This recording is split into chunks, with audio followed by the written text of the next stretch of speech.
Bonjour et bienvenue. Je vous propose de peindre ensemble ce paysage de tombée du soir, de crépuscule, qui est facile à faire, même sans savoir dessiner. Donc en suivant bien les étapes, donc je vais vous expliquer les principales étapes, le cours complet étant disponible sur Patreon, sur abonnement, mais sans engagement. Je remercie celles et ceux d'entre vous qui likez, partagez et commentez. Donc un grand merci à vous. Donc on va commencer par voir le matériel et ensuite on va peindre. En couleur, j'ai utilisé 4 couleurs, du violet, du rose permanent, du jaune de Naples et de la terre de Sienne brûlée. Donc si vous n'avez pas de violet, vous le faites à partir de bleu et de rose ou de bleu et de rouge. Il faudra juste en préparer, comme on travaille en mouillé sur mouillé, il faudra juste en préparer assez pour ne pas tomber en panne en cours de réalisation. Au niveau du format, c'est du 24 par 30 orientation paysage sur du papier 100% coton. Et j'ai utilisé donc des pinceaux, donc un gros, un moyen et un fin, des pinceaux ronds. Donc ça peut être 10, 6 et 2 ou 8, 4 et 2. Et c'est tout. Donc j'ai tracé ma ligne d'horizon à 11 cm en partant du bas, sans tenir compte de l'encadrement, 11 cm en partant du bas. J'ai mouillé ma feuille et je suis en train de positionner du jaune, mon jaune de Naples, tranquillement. Alors comme je veux pas un jaune trop foncé, quand je considère que c'est trop foncé, c'est-à-dire que j'ai pas dilué assez la couleur, j'essuie un petit peu avec j'essuie un peu la couleur avec mon chiffon absorbant. Je remouille le papier au vaporisateur et je remets du jaune. Donc là, il est encore soutenu. Du coup, il va falloir que j'apporte un petit peu, voilà, je l'étale un petit peu, je le diffuse de manière à baisser l'intensité de la couleur. Donc au-dessus de ma ligne d'horizon, j'ai mis donc du jaune, une bande de jaune. Après, vous pouvez soit le faire complètement à l'horizontale, ce qui est peut-être plus facile pour vous si vous commencez, soit le faire légèrement en diagonale, de manière à donner un mouvement au ciel. Moi, c'est ce que je vais faire, mais vous pouvez très bien fonctionner par bande horizontale, c'est peut-être plus facile.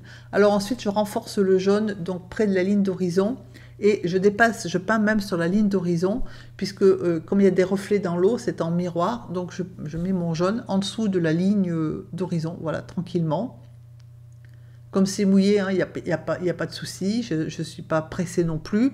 Si vous voyez que ça commence à sécher, vous remettez un petit coup d'eau avec le vaporisateur, pas énormément, mais assez pour empêcher de sécher. Et je renforce en fait mon jaune, parce qu'il faut tenir compte du fait que ça va sécher, et qu'en séchant, l'aquarelle perd de l'intensité de la couleur. Du coup, là où je veux que ça paraisse bien jaune, bien prononcé, je renforce le jaune. Sinon, je vais avoir juste, si vous regardez l'aquarelle, un halo un peu jaune. Et donc, si j'estime que c'est pas suffisant, je renforce mon jaune. Ensuite, je rince mon pinceau et j'ajoute mon rose donc sur le jaune. Donc, ça va faire un jaune orangé, voilà, ou un rose orangé. Vous prenez et vous mettez l'intensité du rose. Ça dépend l'intensité d'orange que vous voulez. Est-ce que vous voulez quelque chose qui soit très très fort? Moi, j'ai pas mis à part le violet, des couleurs trop intenses parce que je voulais avoir une ambiance sereine et douce. Du coup, j'ai des couleurs qui sont plutôt estompées, qui sont plutôt moyennes en valeur, de manière à justement garder cette impression de sérénité. Et une fois que vous avez passé votre rose en haut, et alors vous mettez le rose au niveau du jaune pour faire de l'orange, vous mettez ensuite du rose au-dessus du jaune, et ensuite vous rincez votre pinceau et vous passez au violet où vous le mettez au-dessus du rose, donc en haut, et ensuite en bas quand vous aurez fini le haut. Donc attention à ne pas apporter d'eau, parce que si vous apportez de l'eau, ça va faire des auréoles. Vous voyez que j'ai séché mon pinceau quand je l'ai rincé pour pas avoir de l'eau du pinceau, et j'ajoute juste du rose qui a la même consistance que la peinture que j'ai déjà posée, de manière à ne pas faire d'auréoles. Et ensuite, j'incline dans le sens où je veux que la peinture aille. Donc moi, je voulais plutôt un mouvement légèrement en diagonale, pour pas avoir que des bandes horizontales. Si vous commencez, c'est très bien hein, d'avoir un ciel par bande horizontale. Voilà. Et ensuite, une fois que j'ai de moins en moins très peu de rose violet sur mon pinceau, je le passe un petit peu en traînée très douce, hein, dans mon ciel jaune, de manière à suggérer un voile nuageux. Ensuite, attention à rincer le pinceau parce que si vous avez du jaune sur le pinceau quand vous prenez du violet, ça va vous pourrir le violet, ça ne fera pas du violet. Donc on rince le pinceau et on passe du rose et on fait exactement la même chose en partant du bas. C'est-à-dire qu'en fait, je pose mon violet et ensuite je mets une petite bande de rose au-dessus. Et de la même façon, une fois que j'ai un petit peu de violet rose sur mon pinceau, je le passe sur mon jaune.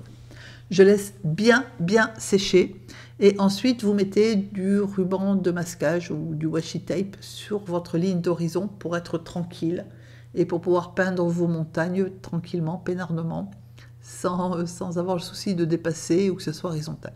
Vous prenez votre violet et vous peignez vos montagnes, qui n'existent pas, hein, c'est une montagne, voilà. Donc vous évitez de les faire trop pointues et trop uniforme. Enfin voilà, faut utiliser, le violet étant transparent, il faut utiliser les propriétés de transparence hein, de l'aquarelle.